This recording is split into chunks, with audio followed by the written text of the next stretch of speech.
రాత్రి 11 అవుద్ది bro. Hyderabad hostel రూమ్‌లో ఫ్యాన్ సౌండ్ తప్ప ఏం లేదురా.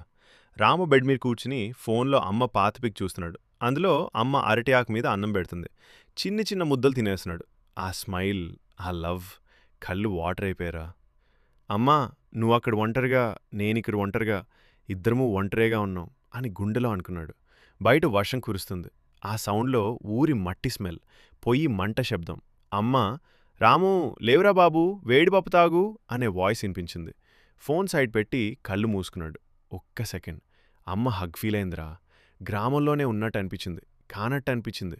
కానీ కళ్ళు తెరిచేసరికి చల్లని రూమ్, ఒంటరి బెడ్, దూరంగా ఉన్న ఊరు. అమ్మా, త్వరలో వస్తా, నీ చేతి రుచి కోసం, నీ కౌగిలి కోసం అని మనసులో చెప్పుకున్నాడు. ఆ రాత్రి ఆ ఒంటరి గదిలో మా 3 గదుల ఇల్లు కలల్లోనే కనిపించిందిరా. ఎండ్. కొన్ని దూరాలు బాడీని తీసుకెళ్తాయి. హార్ట్ ఎప్పుడూ హోమ్‌లోనే ఉంటుంది బ్రో.